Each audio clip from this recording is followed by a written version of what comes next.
Okay, so where I'm struggling, what I came here to Struggling is share, not a very good word, is it? I know, so I used it because it's there in my space. And use a different word. okay. In other words, why stay there in a struggling word when you can say it so much better? True. In other words, do you want to talk about the struggle that you're overcoming, or do you want to talk about the overcoming? Just try to say it as good as you can.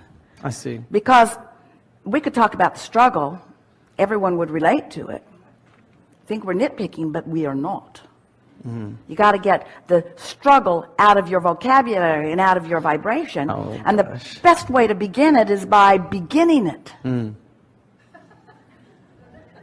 Or at least not continuing it. Sorry you came now, aren't you? We said, we are ready to talk with you about anything that you want to talk about. Who should we beat up on first? Yeah.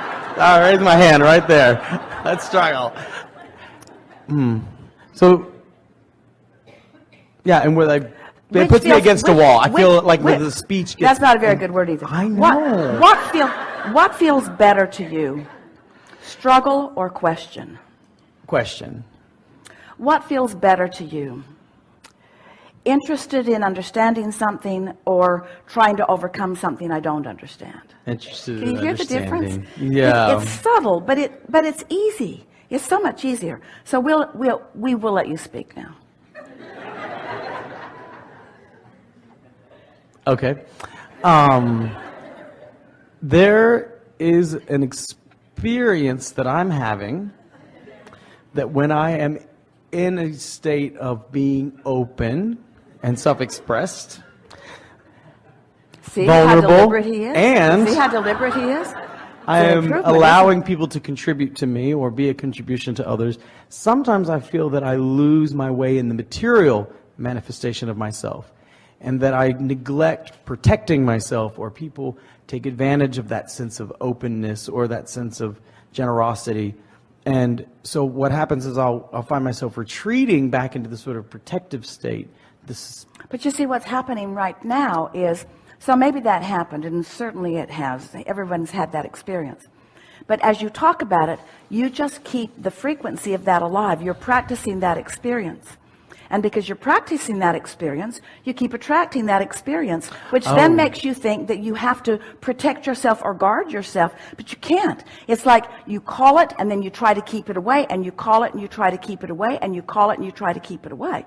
So what we were playing with you just now about is just don't call it quite so much. Don't practice calling it through remembering it or through verbalizing it. When you talk about experiences that you've lived that were unpleasant and that you don't want to live again. Correct. You're saying, universe, bring me more of this that I do not want. And then when you see it coming, you say, no.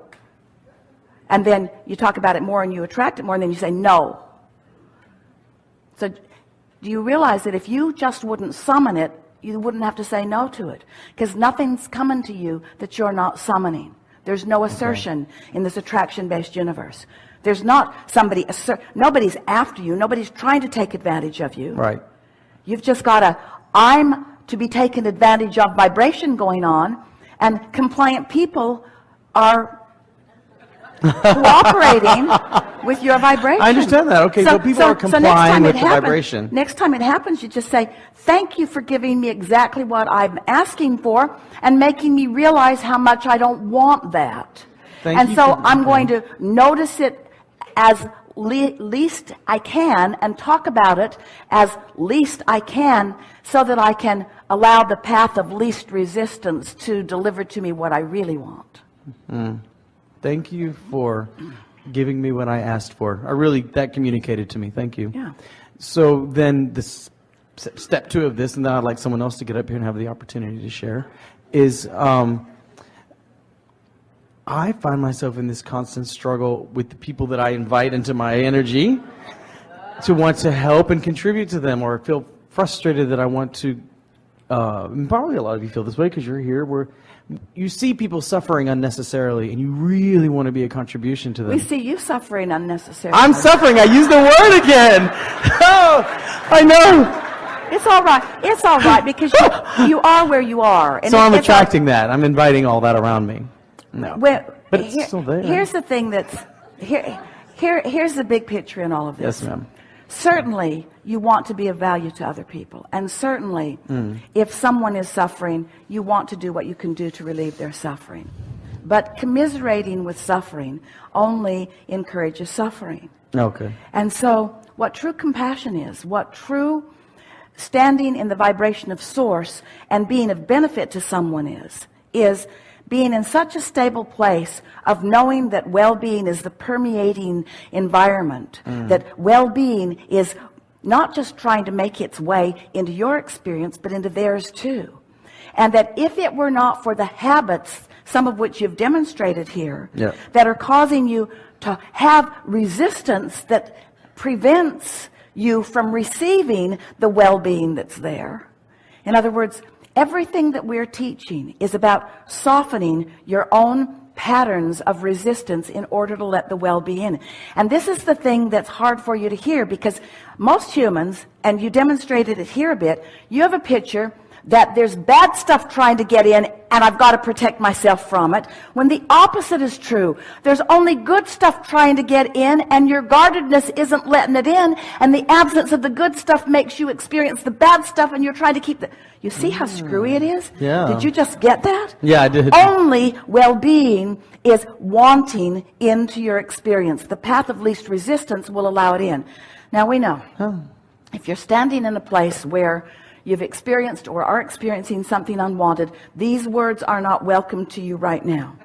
But it is our promise to you that the well-being is dominant, and to the degree that you relax and allow it to flow, it will demonstrate itself to you to the degree that you are ready to allow it to demonstrate itself. And that there is no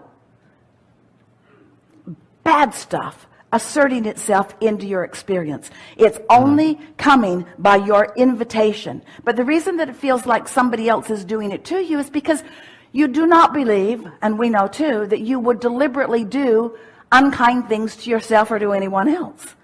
In other words, you didn't say, I think I'll screw up my life today by focusing on the struggle and hardship that I've been living and that others have been living too. You said that was not the intention, the deliberate intention that you started out with, and yet there is a vibrational pattern that is sort of like that. Thank you. If you saw someone in the street bleeding, we believe that you would stop and try to help.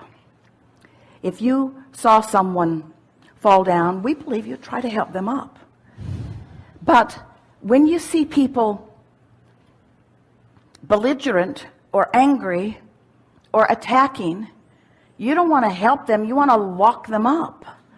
And we want you to understand that they're asking, that their need or their desire is the same. In other words, you really do want to help them, but you can't help them with energy that you don't have. So if someone is defensive or angry or bullying or inappropriate in some way, and you get your guard up to try to protect yourself from that, now you are in the identical vibration that they are, and you have nothing to give them, you see. Yes. That's why we're saying you got to practice this path of allowing your clarity, your alignment, before you have anything to give to anyone else. Got it. All right, so now let's just pretend that you just got here. And we don't want you to guard your words, because your words don't matter. In other words, we can talk to you all day. Okay. Struggle's not a good word. This isn't a good word. This isn't a good word. The universe isn't listening to your words anyway. The universe is responding to the way you feel. Your words often reflect the way you feel, and that's why we're talking about the words that you're using. Okay. But it's how you feel that matters. So now let's just start over, because you received most of what we said just now. And you're clear about who you are. You're a teacher in the world. You're an uplifter in the world. You're holding your own pretty well. You want to be of value to others. You're like so many of the teachers in this room. You don't believe you can teach it if you're not fully living it. And we do not believe that you have to fully demonstrate everything before you can teach it. You just have to be allowing it in the moment. But so now say to us what you intended to find out about when you raised your hand and wanted to come up here. What is the essence of what you're looking for?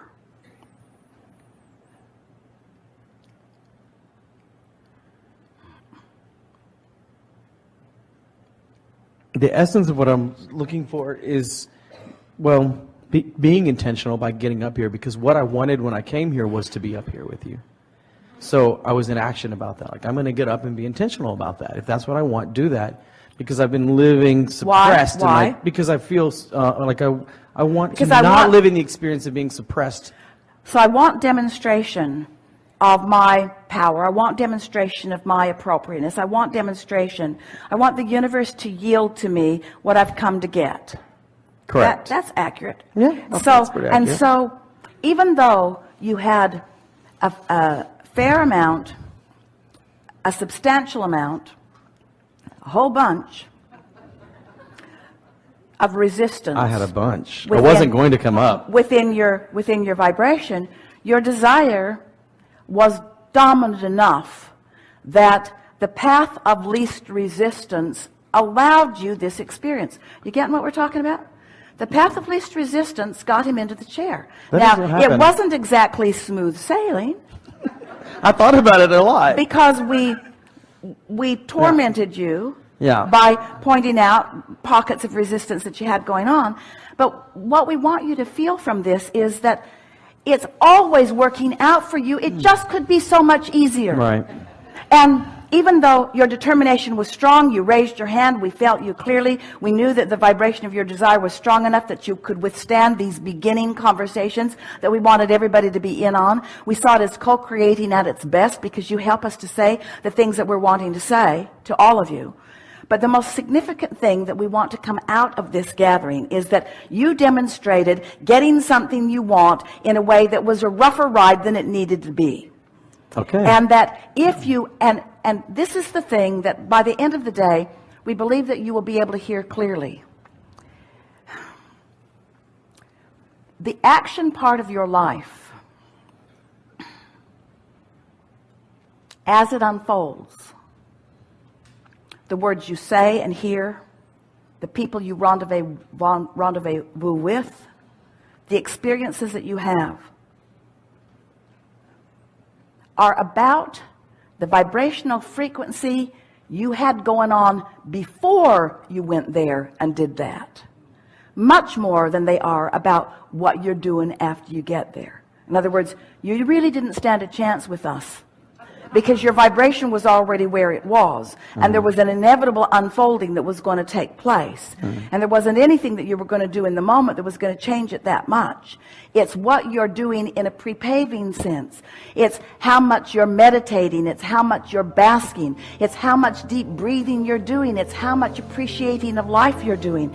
It's how many walks you're taking. It's how often you're petting your cat. It's how much you're practicing the vibration of well-being. It's all that stuff that you're doing before you're engaging that is responsible for what happens after you engage, because you cannot control your thoughts outside the vibrational momentum that you've got going. You see what we're getting at? And so often you try to control it with guardedness or with words or with action, instead of having practiced a vibration that just puts you in the place that you are the receiver of it.